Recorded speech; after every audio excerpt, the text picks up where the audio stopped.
Cette série est propulsée par Caléido, qui accompagne les familles dans l'épargne-études depuis 1964. On se l'était dit, nous deux, ça va durer. Et puis, les enfants sont arrivés, leurs horaires, leurs besoins. Ça nous laisse moins de temps pour les câlins et la sexualité. On s'aime encore, oui, mais la connexion, elle va s'effilocher parfois. Est-ce qu'il suffit d'un souper au restaurant pour rallumer la flamme? On entend aussi se choisir au quotidien. Mais qu'est-ce que ça veut dire réellement? Est-ce qu'il est possible de recommencer à parler au « nous » et pas seulement au « eux »? J'en discute avec Roxane Larocque, qui est psychologue au Sénèque. Elle est conférencière, autrice du livre « Laisse-moi te parler de ma vie en famille d'accueil ». Elle accompagne les enfants, les adolescents et leurs familles et elle crée du contenu pour vos ados sur TikTok que je vous invite à visionner comme parents.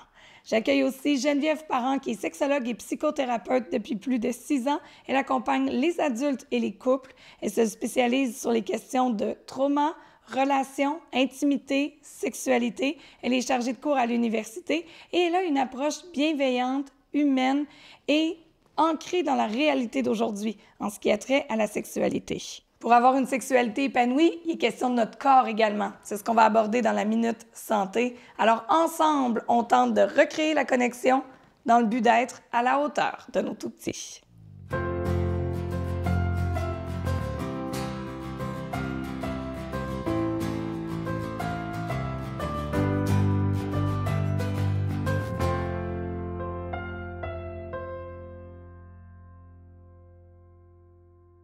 Bonjour, mesdames. Bonjour. Lorsqu'on parle de couple, on entend souvent le concept de se choisir, de se rechoisir au fil des ans. Comment vous définiriez ce concept-là de se rechoisir? C'est vraiment intéressant. Moi, je dis des fois de se lever le matin et de dire aujourd'hui, je choisis mon partenaire. Ça veut dire que je vais y porter attention, je le considère dans mes choix, mes actions, mes décisions. C'est mon coéquipier. Donc, c'est un peu de, pas juste je l'ai choisi au début, puis je remets pas ce choix-là en question jamais. Et là, je vis avec. Oui, c'est ça, là. Je le subis. Non, le choisir au quotidien, ça permet d'avoir une petite douceur des fois envers son partenaire. J'aime ça parce que je le subis pas, puis en même temps, je le prends pas pour acquis non plus. Fait que je trouve que ça ramène à l'impermanence, puis on a toujours le choix aussi. Que je le rechoisis, c'est à la lumière de mes valeurs, de mes besoins, de mes rêves, ben c'est encore avec cette personne-là que j'ai envie de continuer. Qu'est-ce qui fait que lorsqu'on devient parent, ça peut être un petit peu plus difficile peut-être de se rechoisir quotidiennement? Le manque de temps, là, c'est le même 24 heures consacrées avant à juste un couple à maintenant, des fois 3, 4, 5, 6, 10 personnes, dépendamment des familles qu'on a construites. Donc, il y a ça aussi, l'espèce de manque de temps de se diviser. L'ajout d'un nouveau rôle dans notre vie, le rôle de parent qui n'était pas présent avant, mais qui doit être nourri, ce rôle-là, sans délaisser les autres, l'amie, l'amoureuse, l'employé, la fille, parce qu'on a des parents. Donc, on fait juste se diviser encore plus. Là. Puis on ne sait pas toujours l'impact de cette parentalité-là. Chez nous, c'est un grand portail là, de transformation. Il y en a pour qui ça va bien, il y en a pour qui il y a des défis qu'ils pensaient régler. Fait que, des fois, on est nous-mêmes dans une propre tempête, ça devient difficile d'être disponible. Plus tout ce que tu as très bien nommé, fait que ça vient complexifier des fois la disponibilité à l'autre. Comme on s'aimait ou on s'est choisi la majorité du temps avant d'être parent, si on est encore, disons, les deux coparents qui ont fondé la famille, est-ce qu'on peut aimer l'autre personne, mais pas aimer le type de parent qu'il ou elle est? Possiblement. On peut avoir des difficultés avec le style de parent de l'autre ou des deuils à faire sur ce qu'on pensait que le partenaire serait comme coparent. Mais si on ne l'aime pas du tout, ça pourrait être une question à approfondir pour voir est-ce que c'est encore compatible. Ouais. Des fois, je vois des gens dans l'espoir de changement. On sait quel genre de parent il pourrait être. On voit la version, mais pour x, y raison, l'autre personne n'est pas prête à faire les changements ou est chamboulée justement dans son rôle de parent, puis ça l'amène à avoir des attitudes qu'on n'avait peut-être pas soupçonnées au départ. Je dirais que, règle générale, on reconnaît quand même le partenaire là, qu'on avait choisi avant les enfants. Mais c'est un scénario qui se peut aussi. Comme disons, on ne sait pas comment ça va nous ébranler nous, mais comment ça va ébranler le partenaire aussi. Est-ce qu'il y avait des deuils non résolus, des traumatismes d'enfance? Et des fois, c'est un peu surprise. Oui. Pour la personne qui le vit et pour le partenaire. Exact. Voyez-vous dans vos cabinets une différence, justement avec des couples, j'allais dire reconstitués dans le sens un nouveau couple qui ont eu chacun des enfants avant. Donc, ils ont eu des enfants, se sont séparés du conjoint ou de la conjointe, et là, se mettent ensemble.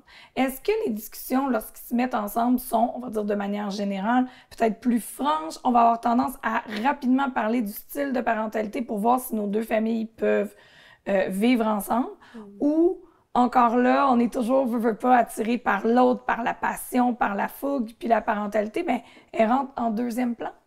Bien, c'est intéressant parce que quand on rentre en relation, on a des fois des comparatifs de nos relations passées, des comme amoureux, amoureuses.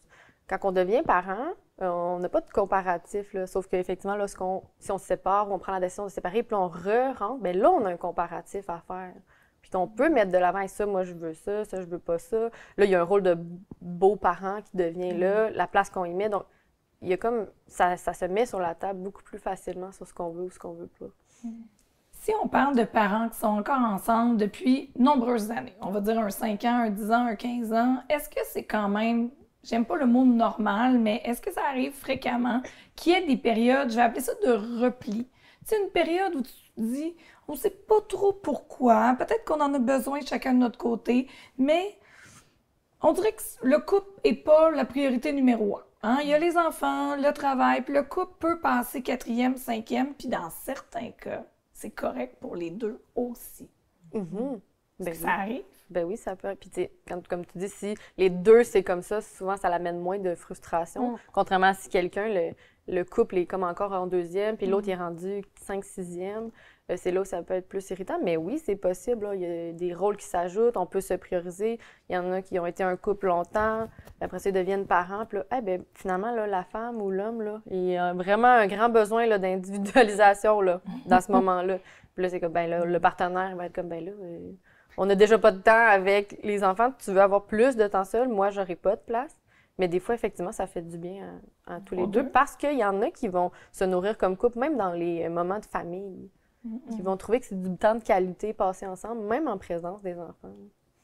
Mais j'allais dire, est-ce que c'est normal, voire même sain, d'arriver à développer du temps de qualité en couple, pas seulement que par la sexualité ou des moments seuls tous les deux ou, je vais dire, 100% fusionnels, mais de dire justement un souper d'amis peut être une belle période en couple, une journée à aller, je sais pas, au parc avec les enfants où est-ce qu'on rigole, que tout le monde est bien, qu'il y a une certaine légèreté, peut être des beaux moments de couple aussi. Ben oui, puis tu sais, je pense que c'est ça aussi, le niveau de satisfaction conjugale n'est pas nécessairement relié à l'activité ou au nombre de temps qu'on passe ensemble. Donc, si on est quand même aligné sur nos besoins, nos valeurs, ça se peut. Tu l'as nommé, c'est des périodes aussi. Donc, c'est pas, on s'oublie à jamais, c'est hey, pour l'instant, quand on est en train de regarder les enfants faire leur sport ou quand on est au parc puis on fait un pique-nique, ben je te regarde, je te trouve beau, je te trouve belle, je nous trouve chanceux d'avoir une famille. Et là, on voit qu'il y a un niveau de satisfaction conjugale qui est présent. Il y a beaucoup de parents qui sont conscients du temps qui passe aussi, qui disent comme là, je sais que je cours, là, mais je vois mes amis qui ont des enfants plus vieux, puis je suis comme, hey, OK, là, je veux en profiter aussi. Là. Mais est-ce que maintenant, on se met peut-être la barre trop haute avec tout ce qu'on a comme exemple que pour être un bon couple, bien, il faut aller absolument au restaurant en belle robe une fois par semaine. Tu sais, peut-être que le quotidien, ça peut nous convenir aussi. Ben oui, puis c'est prouvé que la satisfaction conjugale, elle se montre dans les petites choses, là, que c'est pas dans l'extravagance, la passion, là, comme dans les films là, qui durent 1h30, puis qu'on a accès juste, mettons, à la sexualité ou au passionnel, là, mais le maintien d'une satisfaction, ça se met au quotidien sur on prend le temps de se faire un câlin ou de se dire une bonne journée plutôt que de juste se croiser. Parce que sinon, on fait juste remettre ça à un seul élément. Puis ce moment-là, là, la date bien mise, elle vient avec beaucoup d'attentes, beaucoup de pression. Puis elle doit comme remplir le pot affectif des 3, 4, 6 derniers mois. T'sais. Ouais. Puis je suis pas certaine que c'est Ça toujours fonctionne un succès. pas. Non. Non, puis des fois, on peut, c'est ça, mais là, même en date, ça va mal, ou là, tu sais, puis voir ça pire que c'est. Je vois beaucoup, puis probablement toi aussi, mais tu sais, une conception de la sexualité, vraiment juste de l'acte sexuel, et de dire, mais là, comment ça, j'ai plus envie de mon partenaire? On se rend compte que tous ces petits moments-là, que, tu sais, c'est pas juste l'intimité, mais c'est aussi la douceur au quotidien, les petits moments qui fait qu'à un moment donné, on s'ennuie puis on a envie, ou que là, on crée des espaces pour se retrouver. Mais des fois, c'est comme si on banalise, je trouve, les petits moments du quotidien qui font qu'on entretient la flamme quand même, et ça fait partie de la sexualité, même si on n'est pas dans l'acte sexuel. On n'est pas dans la génitalité, là, on est Oui, juste dans exact. une intimité. Exact. Mais c'est vrai que si on met tout notre centre d'attention, notre intérêt, notre pression sur la sortie du jeudi soir, par exemple, parce qu'on est une petite gardienne, et on peut penser aussi qu'on espère que ça va se terminer par une relation sexuelle, parce que là, on se dit, au brique le souper, écoutez, ma robe, les cheveux, le maquillage, le ci, le ça, la gardienne, mais que le souper, finalement, ben, les discussions étaient peut-être vides, il n'y a pas eu justement de petits regards complices, ne serait-ce qu'une petite caresse, quelque chose. Mais il est quand même fort probable que ça se termine pas de cette façon-là. Comment on pourrait, disons qu'on le prend à l'inverse, stimuler, j'aurais tendance à dire, puis vous me direz si c'est le bon mot, la complicité? J'imagine qu'au départ, quand un couple se met ensemble, c'est parce qu'on est complice sur certaines choses. Oui, puis ce que je vois par rapport à la complicité, c'est que des fois, dans une gestion de famille, il y a comme une complémentarité. Toi, tu fais telle affaire, là, ça se sectionne, on veut rentabiliser la journée, le temps que tu vas faire l'épicerie, je m'occupe de telle affaire. Fait qu'il n'y a pas tant de complicité dans le quotidien parce qu'on veut être efficace, puis ça marche. On exécute la tâche, ça va bien. Mais si on dit, hey, on va aller la faire ensemble, l'épicerie, tout le monde, on passe un moment. Fait que oui, il y a de plus en plus de petits moments de complicité qui vont s'accumuler et pouvoir avoir envie de se rapprocher de son partenaire. Là. Plutôt que peut-être la notion de l'espèce de tag team, de c'est à ton tour, vas-y, moi je fais d'autres choses de mon côté. En même temps, on dirait que j'entends mes amis dire, c'est bien beau, mais l'épicerie, toute la famille, c'est 2 heures au lieu de 30 minutes. Ouais. Tu sais, est-ce qu'on manque de temps ou est-ce qu'on prend pas le temps? Puis à quoi est-ce que, tu sais, j'aime souvent ramener les gens, puis je vois beaucoup les parents en contexte périnatal, là, donc tu sais, les heures sont comptées, là, les heures tout seuls sont pas nombreuses, mais j'aime beaucoup rappeler, tu sais, mais de quoi tu as besoin en ce moment? Tu sais, il faudrait que là, on se prévoit ça, ou il faudrait que j'aille souper avec mon conjoint, ou OK, il faudrait, mais comme toi, tu as besoin de quoi en ce moment? Ben, il faudrait que je dors. OK, ben fais une sieste. On s'en reparle après. Tu sais, c'est comme je pense qu'on peut pas passer. La parentalité sollicite tellement nos capacités d'adaptation, nos réserves d'énergie, que peut-être avant, on peut être fatigué puis dire, hey, je vais y aller quand même à la date, puis me préparer, puis tout ça. Puis la même activité, quand elle répond pas à nos besoins, peut nous prendre le double d'énergie. Alors que si je suis comme, hey, là, j'ai besoin de retrouver mon chum, puis qu'on s'habille chic, puis qu'on s'en va au bon restaurant qu'on aime, ben là, je prends plaisir à me préparer, je prends plaisir à la soirée. Il y a plus de chances que je sois ouverte, que les conversations vont bien, que si je me dis, hey, là, ça fait 2 mois qu'on n'a rien fait, il faut qu'on aille au resto, puis que l'on se met toute la pression du monde sur ce moment-là. Des fois, c'est ça, c'est juste d'être en phase avec nos besoins aussi. Oui, puis pour faire du pouce, moi, je dis de se réserver des moments de couple, mais de ne pas décider qu'est-ce qu'on fait, tu sais.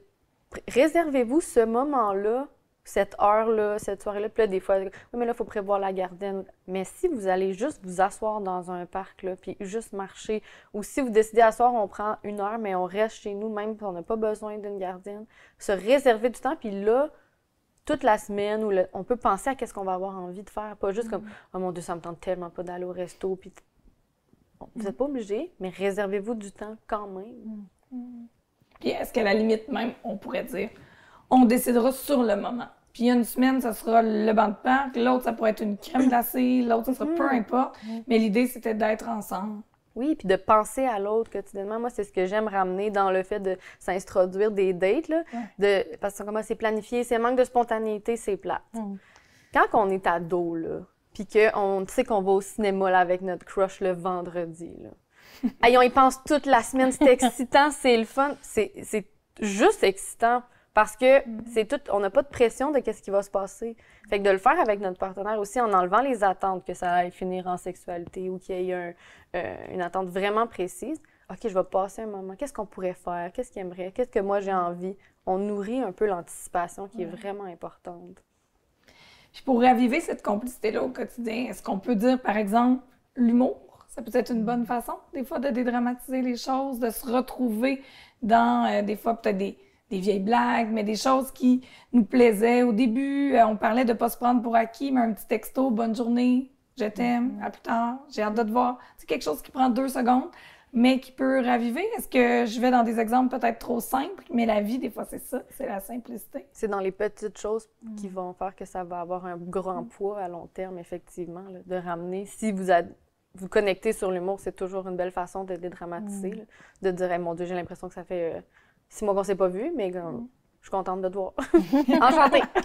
Enchantée, oui. Ben, c'est drôle, mais c'est vrai pareil. Déjà. Oui, tu vis dans ma maison.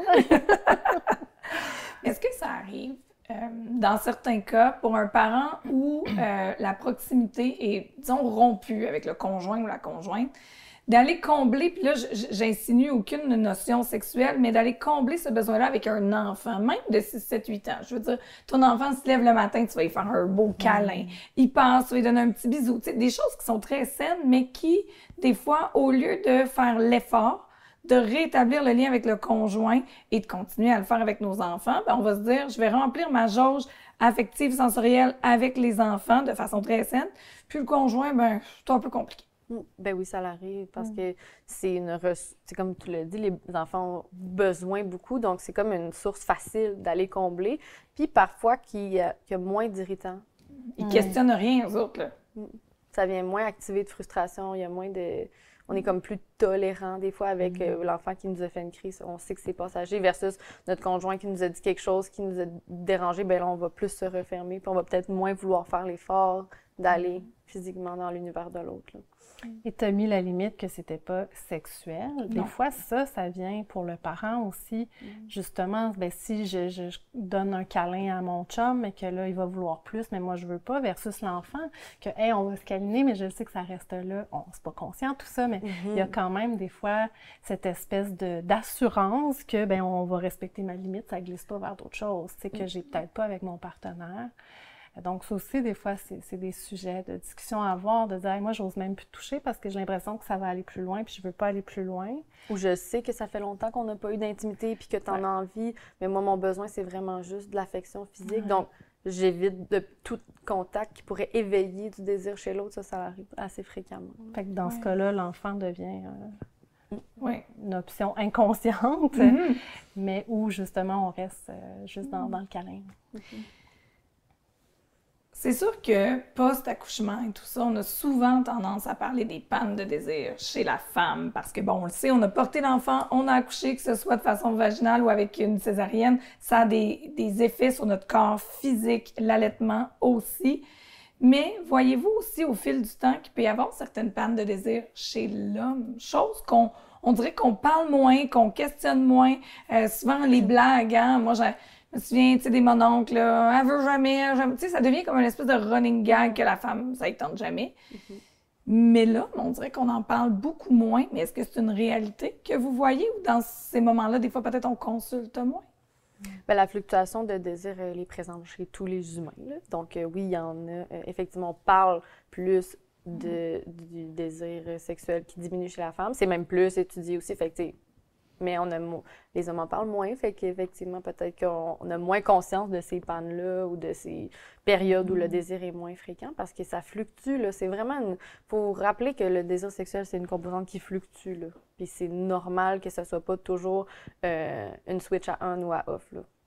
Ça va être en fonction de plein de facteurs. Puis, si on est dans une période vraiment plus stressée ou justement pour n'importe quel fatigué, oui, bien, on active notre système nerveux en mode défense, fait que le désir n'a pas de place pour être là. On sait qu'en général, les hommes vont être moins portés, bon, en espérant que tout ça soit en train de changer, mais moins portés à les consulter. Puis il y a comme un tabou aussi de justement, le cliché, c'est l'homme qui veut full, puis la femme qui veut pas. T'sais, alors que, comme tu l'as nommé, il y a des fluctuations de part et d'autre. Fait que je pense que des fois, c'est peut-être plus vécu tout seul. Il y avait des gens aussi, des pères, entre autres, qui avaient peur d'insulter leur partenaire. T'sais, c'est comme, ben là, elle veut, moi, je veux pas, mais je veux pas qu'elle pense que c'est parce que j'aime plus son corps. Ou, sauf qu'en bout de ligne, quand on regarde ça, ben pour lui aussi, il n'y a plus les petits gestes du quotidien, donc il peut y avoir une conséquence sur le désir. Certains hommes qui vont se dire, ben, je pense à aller voir ailleurs. Tu sais, c'est quand même, ça arrive aussi. Puis j'aime toujours le nommer que, ben il y a une grande différence entre le penser et le faire. Ben oui. Et des fois, quand on se rend compte qu'on le pense puis qu'on l'aborde, on peut voir c'est quoi vraiment qui est en train de se passer, finalement, plutôt que de l'agir. Donc, c'est toujours intéressant, mais c'est pas toujours facile d'aller dans ces zones-là. Non, j'allais dire, on dirait que c'est ça, c'est quand même quelque chose, encore là, de tabou, très ou trop souvent. Quand ça arrive, du moins que c'est su, ben on va plutôt le savoir lorsque c'est fait, lorsque l'autre a agi. Mais est-ce que ça se nomme avec les bons mots à son partenaire de dire, ben dans la situation actuelle, tu sais, je respecte tes besoins, mais moi, mes besoins sont là. Considérant notre manque de connexion, de complicité, mais je commence à penser, à regarder. En même temps, on dirait que j'ai l'impression là, que c'est de mettre une allumette dans un pot d'huile, puis t'es comme « oh! » On Ben, sait pas trop. Ouais, Qu'est-ce c'est que sûr que va ça peut être une discussion explosive, là. Un terrain miné. Moi, je conseille que si on a envie de nommer des choses particulièrement difficiles, on peut aller consulter, tu sais, aller voir un espace neutre pour l'exprimer. Après, effectivement, tu sais, mettons l'infidélité.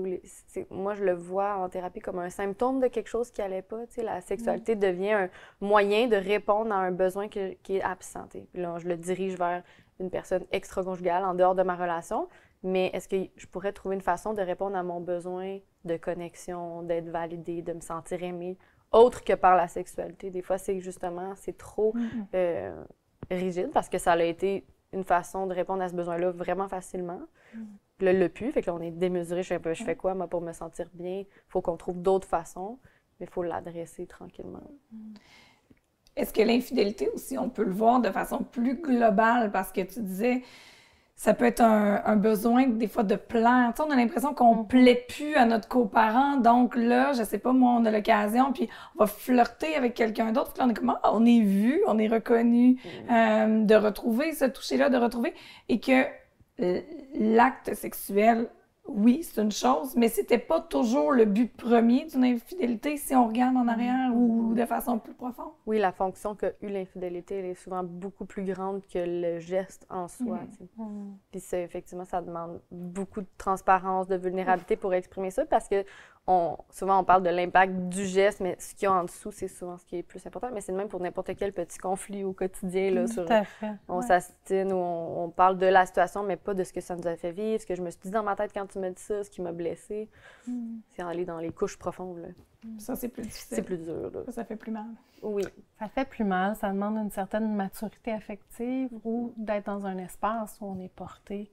On se sent en sécurité pour aller dans ces zones-là parce que ça vient brasser des côtés en nous qu'on n'aime pas trop des fois, qu'on préférerait qu'ils n'existent pas. Oui. Qu'on constate que c'est là. Puis qu'est-ce qu'on peut faire si, en couple, on le sent? On prend un petit pas de recul puis on se dit, ouais, peut-être que cette connexion-là est un petit peu brisée ou du moins elle est fragilisée, mais que tous les deux, on exprime le fait que, ben, on aimerait que ça revienne. Puis oui, on a peut-être eu une pause où, par exemple, notre vie sexuelle est un peu moins active pendant une certaine période, ce qui est normal, on l'a nommé. Mais là, hop, on se dit qu'on aimerait que ça revienne. Mais des fois, on a l'impression peut-être d'être un inconnu dans notre propre couple. Tu sais, je veux dire, si la pause, elle a duré des semaines, des mois, dans certains cas, des années, ça ne doit pas toujours être évident de refaire le premier pas. Comment on peut faire? Bien, comme on dit souvent, là, de renommer. Là. Qu'est-ce qui se passe? On nomme la situation, après de pouvoir aller te accompagner, puis redéfinir cette sexualité-là ou cette intimité-là, comme on veut qu'elle le devienne, plutôt que de s'attendre à ce que ça revienne comme avant. Il y a beaucoup d'espoir sur le avant. Des fois, c'est avant-enfant, des fois, c'est avant là, 1 an ou 2. Mais de pouvoir redéfinir cette intimité ensemble, là, puis cette sexualité-là, c'est vraiment important. Puis est-ce que l'idée de se dire, battons le fer pendant qu'il est chaud, on essaye, puis des fois, on est un peu maladroit, mais on reprendra l'habitude, ou à la limite, ça peut être un peu glissant parce que là, on va se mettre beaucoup de pression, mais cette première relation-là, si ça fait plusieurs mois, par exemple, qu'il n'y en a pas eu, il ne faut pas s'attendre à ce que ça soit la meilleure non plus. Oui, parce qu'on a beaucoup, même dans les films, là, on parle du sexe passionnel, mais la sexualité de maintien là, que Esther Perel parle, là, c'est de comme celle au quotidien, là, celle qui est pas scénarisée, grandiose, mais on a besoin de briser ça puis de retourner dans une curiosité, même si ça fait 25 ans que tu es avec quelqu'un, là, de voir la relation sexuelle ou ce moment-là comme étant nouvelle, on explore l'autre, on est c'est juste dans la découverte puis la curiosité, ça permet de diminuer les attentes puis la pression. Ouais. Des fois, c'est pas tant la relation en tant que telle que les attentes. La marche était comme trop haute, puis finalement, on se met une pression inutile. Alors que juste être dans le moment présent avec tout ce que tu nommais, souvent, il y a plus de chances qu'on soit satisfait que de se créer des grandes attentes. Mais en même temps, j'ai entendu un point que je me disais, ça peut être intéressant aussi quand on a une relation depuis 10 ans, 15 ans, veut pas, dans une sexualité au quotidien ou qui est pérenne dans le temps, bien, j'imagine chaque couple a, je sais pas, par exemple, des scénarios établis, veut pas une espèce de façon de faire, une méthode. Est-ce qu'on peut, justement, peut-être d'en parler avant pour pas que le coparent soit comme, mon Dieu, je m'attendais pas à ça, mais de dire, est-ce qu'on essaie autre chose? Je vous dis pas que ça va fonctionner, mais de se dire, regarde, on est curieux, on essaie autre chose. Dans certains cas, est-ce que ça peut être, je sais pas là, par des objets sexuels, un scénario différent, un endroit différent, l'ajout d'une autre personne, peu importe. Mais si tous les deux sont confortables là-dedans? Oui, parce que l'humain est quand même paresseux. Là. Ce qui fonctionne bien, on y retourne, puis on le garde, on le répète. Ça me semble 5 minutes, c'est assez. C'est connu, c'est confortable, donc on va dans cette direction-là. D'essayer, ça amène où je vais-tu avoir, on va-tu rire de moi? Ça peut amener plein d'enjeux. Là, je vais-tu me tromper? Ça va être comme pas le fun?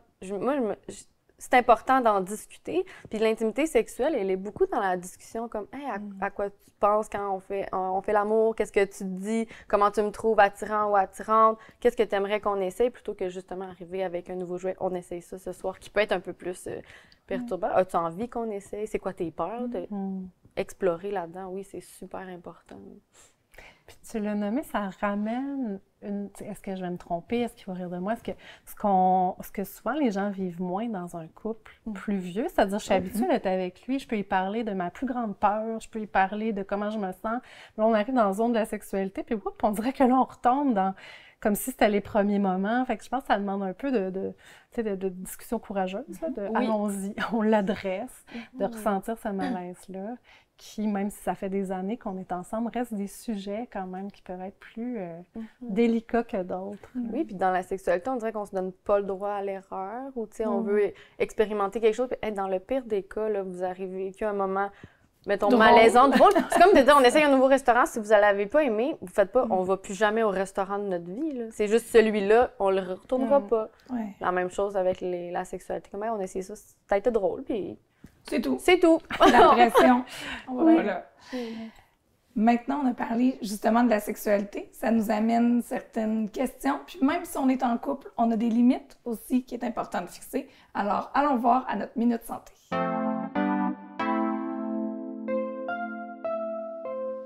Le cortisol, on en entend souvent parler comme quelque chose de néfaste qu'on doit supprimer. En fait, il s'agit de l'hormone du stress, oui, mais pas que ça. Il s'agit d'une hormone sécrétée par les surrénales. Le cortisol est une hormone stéroïdienne qui joue un rôle important dans la réponse au stress, le système immunitaire, la réponse inflammatoire, le métabolisme ainsi que la tension artérielle. Il s'agit donc d'une hormone qui est très variable et qui répond au stress de la vie, comme pour une chirurgie, une entrevue ou le stress quotidien. Il est aussi variable en fonction du cycle circadien, réveil et sommeil. Il ne faut donc pas confondre nos problèmes de sommeil, de gestion du poids et du stress à cette maladie qui est très rare. Le meilleur moyen de gérer son cortisol est en fait d'adopter un mode de vie sain. Donc, la gestion du stress avec des techniques de relaxation, de l'activité physique quotidienne et une alimentation saine et équilibrée. À retenir, le cortisol est essentiel pour le maintien de la santé. La bonne façon de gérer le cortisol est d'adopter des saines habitudes de vie. N'oubliez pas qu'aucun produit naturel ni en vente libre ne peut contrôler votre cortisol. Méfiez-vous, si vous avez des questions, discutez avec un professionnel de la santé. En début de relation, des fois, pour pimenter, on a l'impression qu'on chicane, il y a quelque chose, il y a une tension qui peut mener parfois à la sexualité. En couple, depuis des années, avec des enfants, tout ça, la tension n'amènera pas nécessairement à la sexualité, mais il y a quelque chose dans cette chicane ou ce moment-là, je ne sais pas si c'est une hormone, vous allez me dire un moment qui fait que, tu as l'impression qu'il se passe autre chose. Est-ce qu'il y a une façon de recréer cette espèce de moment ou de passion? Parce qu'on le sait, la passion, c'est éphémère. Qu'on écoute Jeannette Bertrand ou peu importe, elle va nous le dire. Mais en même temps, on se dit, est-ce que j'ai envie que ça soit plate le reste de ma vie? Mais tu dis plate, puis dans l'explosion, les conflits, des fois, il y a ça devient explosif. L'autre présente un certain care où on a accès à la réelle personne dans la frustration avec les couples de longue durée parce que c'est comme, on voit là, ça y tient à cœur, le fait qu'il explose, qu'on retrouve pas des fois dans d'autres situations, on pourrait les mettre de l'avant plus, là. Parle-moi de ce qui te passionne, puis qu'est-ce que t'aimes, puis de recréer plus ces moments-là sans que ce soit juste dans les chicanes. Mais il y a des moments où des couples, c'est le seul moment où ils se parlent, c'est quand ils chicanent. Ben c'est vrai. Puis combien de fois, des fois, des gens, tu te dis « Oh mon Dieu, ça va pas bien, ils vont se séparer ». Ils se chicanent, puis c'est la chicane qui les rapproche. J'imagine que ça devient une mauvaise habitude. Oui, là. C'est pas ce qu'on veut. C'est pas ce qu'on veut, non. Mais donc, tu sais, parce que d'ouvrir la discussion avec quelqu'un qui n'est pas nécessairement ouvert, c'est pas évident. Donc, est-ce qu'il y a des façons de recréer ça sans la chicane qui serait, on va se dire, des habitudes beaucoup plus saines? C'est ça, c'est que ça fonctionne, mais il y a un coût. Fait qu'on veut voir est-ce qu'il y a un équivalent qui aurait un moindre coût. Oui. Puis je pense qu'il y a une piste importante dans ce que tu as nommé, c'est j'ai accès à l'autre, puis on est ensemble. Là. On est en train de se parler de quelque chose où j'ai pas l'esprit ailleurs, où j'ai pas, c'est comme, on est dans la même chicane en même temps. Ça, on peut le retrouver dans d'autres choses, dans se donner des moments d'en vivre quelque chose ensemble. Donc, d'être dans l'intensité de la connexion qui nous donne envie d'aller plus loin, plutôt que juste de le nourrir par la colère, finalement.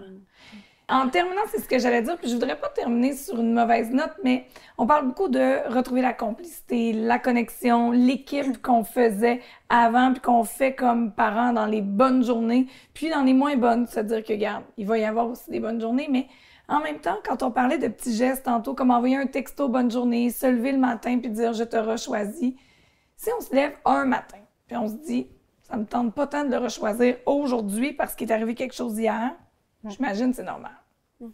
2 matins, 3 matins. T'sais, quand on se rend compte que l'autre nous tape plus souvent sur le chou, qu'on le prend sans le prendre en admiration, mais sans voir ses bons coups, elle est où la ligne? Parce que des fois, ça peut être parce qu'au travail, ça va pas bien, qu'on est plus irritable. Tu sais, je trouve que des fois, ça devient difficile à évaluer. Oui, bien, c'est de se poser la question, c'est quoi qui mérite en ce moment, tu sais? Puis quelle part m'appartient là-dedans? Dans le sens où l'autre peut mériter pour plein d'affaires, mais qu'est-ce que ça vient? Ou moi, j'ai pas d'espace, pourquoi? Sais-tu, je manque de temps, je veux de l'aide au final, puis je le demande-tu? De se retourner un peu sur... On a plus de pouvoir sur qu'est-ce que nous, on peut changer versus à ce qu'on attend que l'autre, il change. Est-ce que moi, je vais bien? Est-ce que moi, je suis dans une disposition actuellement où je peux être en couple, où moi-même, je suis débordée? Est-ce que ça a rapport avec l'autre ou ça a rapport avec moi? Puis les deux sont possibles. Puis tu le dis, c'est complexe. Je pense que ça demande de s'asseoir avec soi-même aussi, de faire comme, qu'est-ce qui se passe là? Est-ce que tout le monde me tape ses nerfs? Est-ce que, c'est bon, ça. tu sais, pour justement voir, peut-être que je vis beaucoup de choses au bureau, peut-être que, peut-être que je suis juste épuisée aussi, puis que peu importe qui serait à côté de moi dans le lit, il me taperait ses nerfs. C'est pas tant lui, mais... et des fois, c'est peut-être, est-ce que c'est la peur qui me fait rester ici parce que j'ai peur de quitter, parce que j'ai peur de perdre, parce que... Fait que je pense qu'une bonne conversation avec soi, des fois, ça vient éclairer. Puis comme tu dis, c'est vrai, des fois, les enfants, on va pas leur demander de changer. Fait qu'on est comme, OK, cette sphère-là, il me gosse, mais ça peut pas changer. Mon travail, je veux pas m'en aller. Fait que la personne qui reste, souvent, c'est la personne avec qui partage ma vie. Donc, le seul bout qui peut changer, c'est toi. Donc, change ça m'énerve. Donc, je retiens qu'au quotidien, on choisit l'autre et peut-être le plus grand piège avant la parentalité, avant toute chose d'une longue relation, c'est de prendre l'autre pour acquis. Donc, comme on se dit qu'il va rester, des fois, peut-être qu'on le malmène un peu en se disant, anyway, il va rester.